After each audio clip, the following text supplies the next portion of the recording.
O tema da aula é o artigo 73, inciso 5, da Lei 9.504, de 97.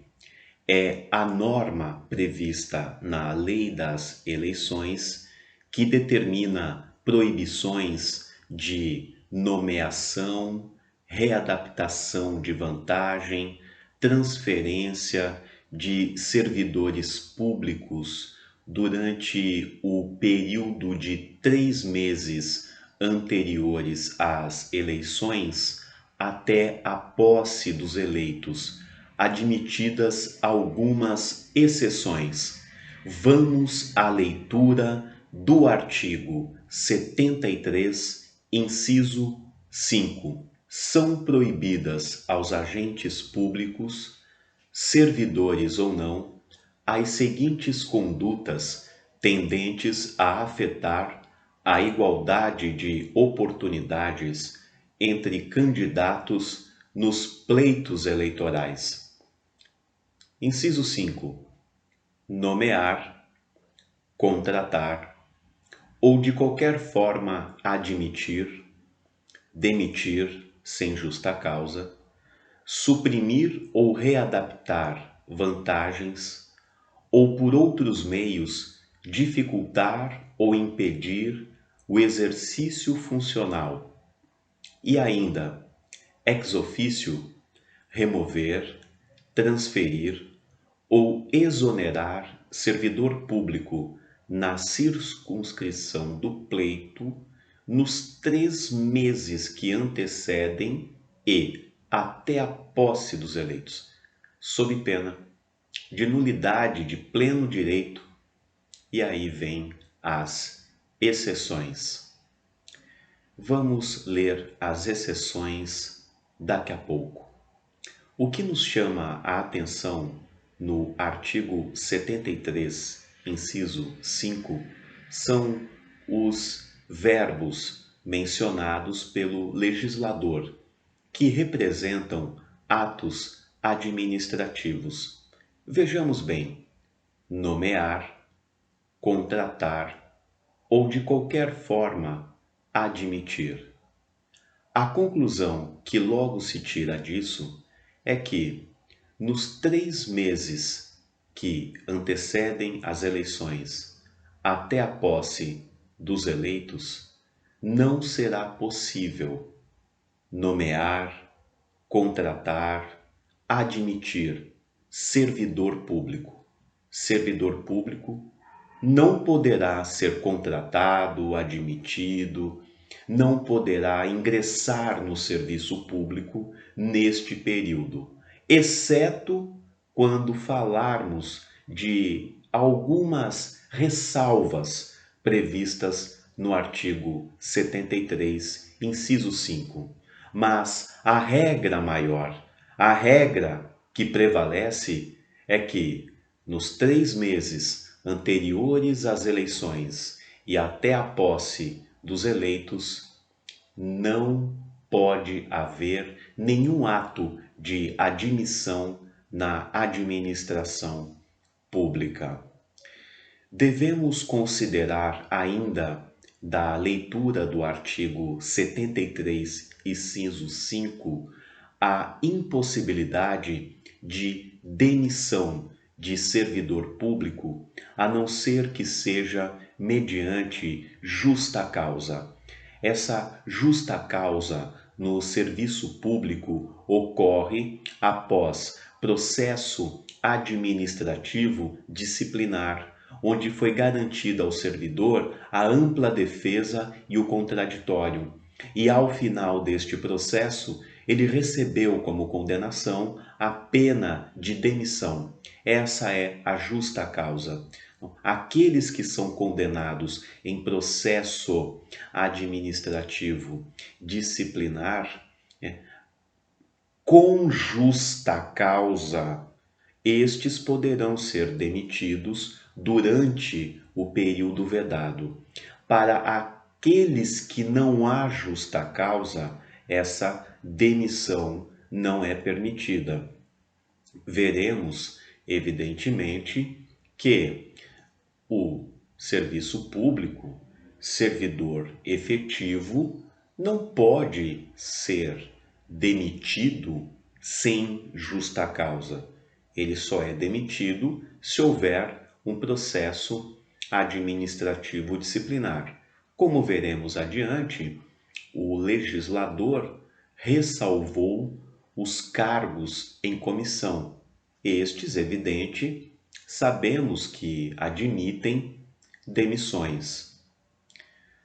E ainda, da leitura do artigo 73, inciso 5, prosseguindo na análise dos atos administrativos, é proibido nomear, contratar, admitir. É proibido demitir sem justa causa. E também é proibido suprimir ou readaptar vantagens, supressão e readaptação de vantagens. Isso, segundo a interpretação que se faz, pode também entender que o administrador público está retirando gratificações, retirando adicionais de vantagem atribuídos àquele servidor para o exercício de uma determinada atribuição. Adicionais e gratificações, evidente, que possam ser retirados a critério do administrador público, porque boa parte desses adicionais ou gratificações são decorrentes da lei e são, portanto, atos vinculados do gestor público. Não pode ele livremente retirar essas vantagens ou readaptar elas. Mas, nas hipóteses que pode fazer, deve evitar, deve negar fazer isso durante os 3 meses que antecedem o pleito até a posse dos eleitos. Ainda continuando na leitura do inciso 5, vemos que também é proibido impedir, dificultar o exercício funcional. Não se pode transferir servidor público para local extremamente distante de sua residência e do qual vinha trabalhando até então. Não se pode colocar o servidor público em uma jornada de trabalho ou em um plantão noturno, algo mais oneroso ao servidor ou algo menos interessante para ele. Pode ser que ele tenha estudos de manhã e trabalhe à noite, e a inversão de plantão para que ele trabalhe de manhã, isso prejudicaria ele nos ensinos, na faculdade, porque seria um transtorno fazer essa alteração para o período noturno. Então, por questões políticas, pode ser que o gestor público procure dificultar, procure impedir o livre exercício profissional do servidor público. Evidente que o servidor pode ter sim a sua jornada de trabalho alterada, pode ter o seu local de trabalho alterado, mas isso deve ser evitado de ser promovido neste período crítico entre os 3 meses que antecedem as eleições até a posse dos eleitos. E o artigo 73, inciso 5, prossegue dizendo que, mesmo de ofício, mesmo que o poder público assim o deseje, não poderá remover, transferir ou exonerar servidor público, né? Ou seja, a redação dá a possibilidade de que o servidor, a pedido, peça a sua exoneração. A pedido, peça a sua transferência do serviço público. É lógico que o legislador, quando emprega a palavra transferência, ele não está se referindo à transferência como a maioria das pessoas considera. Ele menciona a transferência do Estatuto dos Servidores Civis Públicos da União, que significa outra coisa do que mudar de lotação, mudar de local de trabalho. Transferência para o Estatuto dos Servidores Públicos Civis da União significa outra coisa. Nós, de um modo geral, consideramos que transferência é mudar o servidor público de um local de trabalho para um outro local de trabalho. O legislador inspira-se no Estatuto dos Servidores Públicos Civis da União. A transferência, de qualquer forma, independentemente da compreensão que você trate ela, do conceito que você dê para ela, a transferência é proibida no período vedado, 3 meses antes das eleições até a posse dos eleitos, a não ser que o servidor peça para mudar de local de trabalho.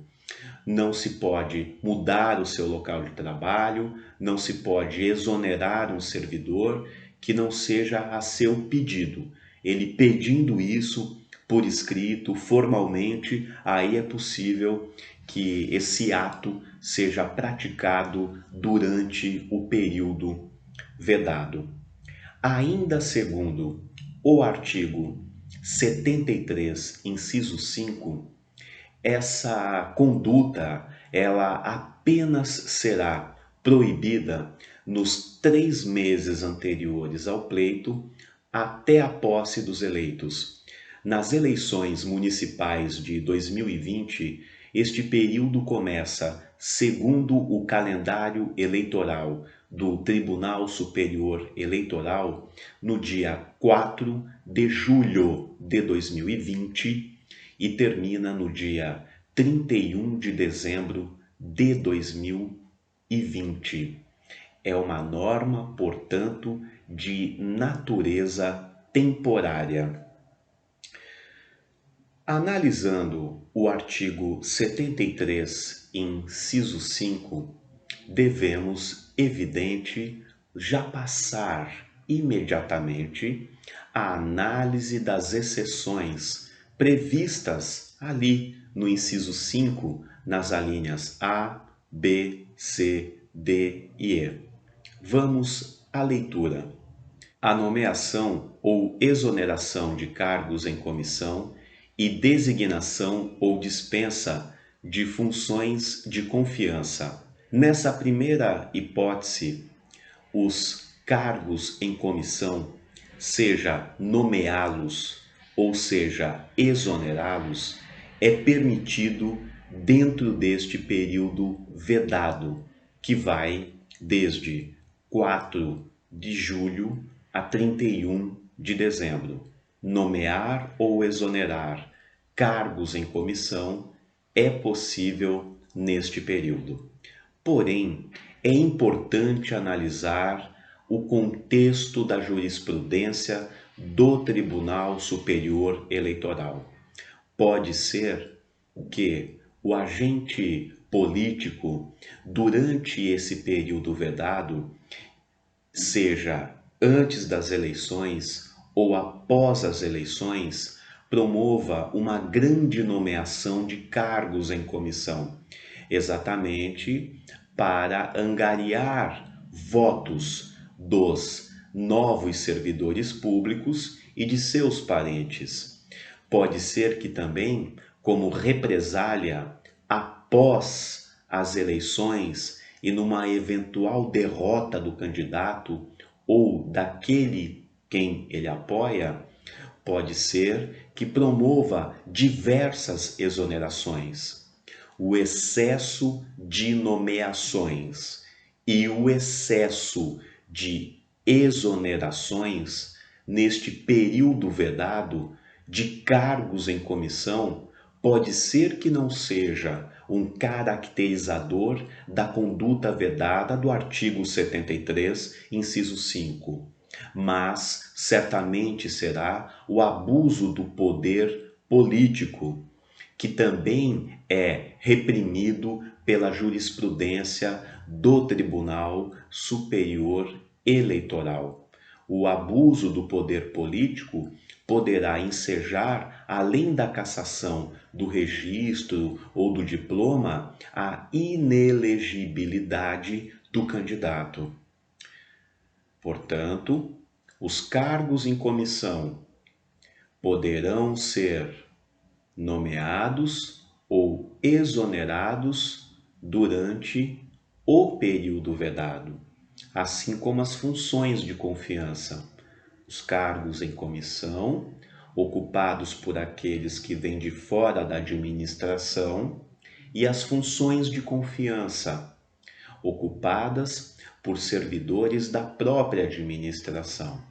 Cargos em comissão, funções de confiança, nomeação, designação, exoneração ou destituição é possível no período vedado. Porém, que fique de alerta ao gestor público. A jurisprudência é presente na questão quando há um excesso de nomeações, designações, exonerações, destituições neste período vedado. Cuidado com o abuso do poder político. Vamos analisar a segunda hipótese de exceção à regra do artigo 73, inciso 5. Nomeação para cargos do Poder Judiciário, do Ministério Público, dos tribunais ou conselhos de contas e de órgãos da Presidência da República. Vamos para mais uma ressalva, a linha C, a nomeação dos aprovados em concursos públicos homologados até o início daquele prazo. É possível ao administrador público promover a convocação de aprovados em concurso público, desde que este concurso público seja homologado até o dia 3 de julho de 2020, porque o período vedado compreende entre 4 de julho de 2020 e 31 de dezembro de 2020.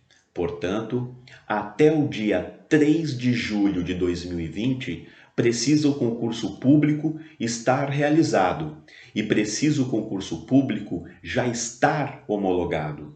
Estando ele homologado até o dia 3 de julho de 2020, poderá o gestor público, no período vedado, promover a convocação dos aprovados para que estes tomem posse em seus respectivos cargos. Então, a regra fundamental é homologar o concurso público 3 meses antes das eleições. Nas eleições municipais de 2020, segundo o calendário eleitoral do Tribunal Superior Eleitoral, isso deve ocorrer até 3 de julho de 2020. É a data final para a homologação de concurso público. Se eventualmente o concurso público for homologado após 3 de julho de 2020, o que teremos é que a nomeação dos aprovados somente poderá ocorrer após o período vedado, ou seja, somente a partir de 1º de janeiro de 2021. O período vedado termina em 31 de dezembro de 2020 e em 1º de janeiro de 2021, aí sim poderão ser convocados os aprovados em concurso público homologado durante o período vedado, de 4 de julho a 31 de dezembro. A hipótese da alínea D, a nomeação ou contratação necessária à instalação ou ao funcionamento inadiável de serviços públicos essenciais, com prévia e expressa autorização do chefe do Poder Executivo.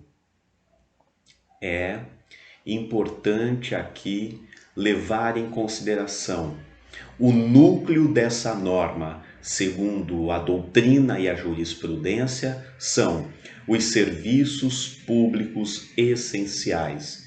E os serviços públicos essenciais, segundo aquilo que considera a Justiça Eleitoral. E a Justiça Eleitoral considera os serviços de saúde e os serviços de segurança pública como serviços públicos essenciais.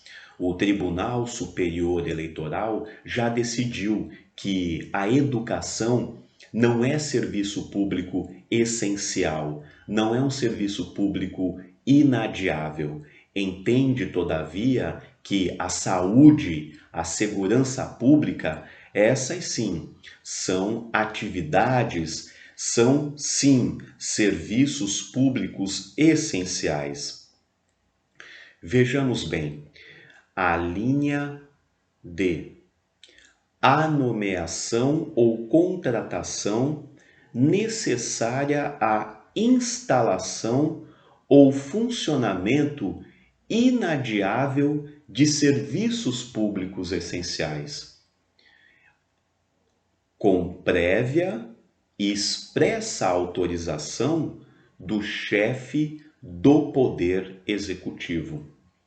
Evidente que este ato administrativo deverá ser amplamente fundamentado, e essa ampla fundamentação deverá ser apreciada pelo chefe do executivo, pelo prefeito, pelo governador ou pelo presidente. Não é matéria que ele possa delegar a um ministro ou a um secretário de governo. É assunto que precisa ser despachado, decidido pelo próprio chefe do Poder Executivo. Lembrando a questão essencial disso: saúde, segurança pública. Situações que fogem à matéria envolvendo saúde e segurança pública, ela não pode ser objeto de nomeação, contratação no período vedado. Apenas aqueles serviços públicos essenciais para a instalação de um posto de saúde, para a ampliação do funcionamento de um hospital, e tudo isso devidamente justificável, demonstrando que aquelas contratações ocorrendo no período eleitoral estão ocorrendo naquela circunstância porque houve uma situação ali imprevista. Não que o gestor público tenha aguardado até as vésperas das eleições para promover essas contratações. Não, deve ser algo que surgiu naquele momento, não algo que foi de modo ficto ou de modo imprudente ou negligente da gestão pública deixado para as vésperas da eleição. Se um determinado posto de saúde no mês de janeiro de 2020 já está precisando de funcionários públicos, por que somente às vésperas das eleições, nos meses de agosto ou setembro, o prefeito faz essas contratações? Por que já não promoveu isso antes? Tudo isso vai depender da fundamentação jurídica, da fundamentação em relação ao interesse público que constar do processo administrativo de realização desse concurso público ou processo seletivo. A contratação, nomeação de servidores públicos para atividades essenciais demanda, no núcleo da norma, que o serviço seja essencial, excluído o ensino, como já decidiu o Tribunal Superior Eleitoral, mas também que se justifique que houve um fato durante o período vedado, durante o período de 4 de julho a 31 de dezembro, que deu causa à necessidade daquela imediata contratação ou nomeação. A última ressalva prevista no artigo 73, inciso 5, é a transferência ou remoção de militares, policiais civis e agentes penitenciários. Atribuição dos governos dos estados. Temos, portanto, o artigo 73, inciso 5, proibindo nomeações, demissões sem justa causa. Demissão após processo disciplinar, essa pode ser realizada. Impede readaptação de vantagens, supressão dessas vantagens, impede que sejam criadas dificuldades ao livre exercício profissional pelo servidor público, impede, de um modo geral, que o servidor seja exonerado, a não ser que ele peça a sua exoneração, impede que o servidor seja transferido de local de trabalho, a não ser que ele peça essa transferência para ele, seja a pedido do servidor público.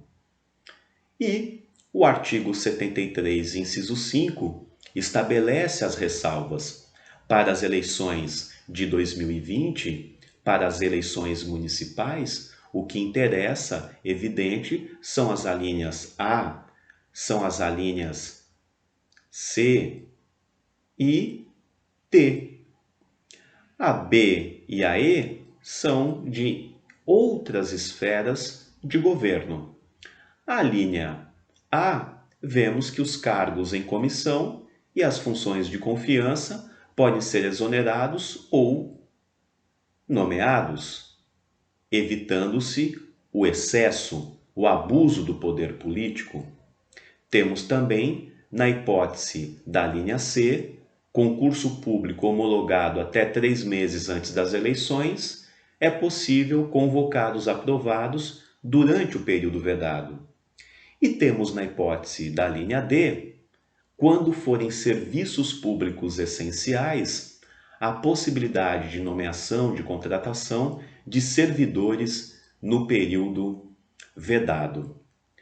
A Lei 9.504, no artigo 73, estabelece as hipóteses de penalidade para o descumprimento desta norma, que é a imediata suspensão do ato administrativo, que pode ocorrer e é muito comum da Justiça Eleitoral decretar isso nessas hipóteses de nomeação, exoneração, transferência de servidor público, como também aplicar multa aos agentes públicos e também há a possibilidade de cassação do registro ou do diploma, bem como pode ser que a conduta venha a ser considerada como ato de improbidade administrativa. Este é o artigo 73, inciso 5, da Lei 9.504 de 97.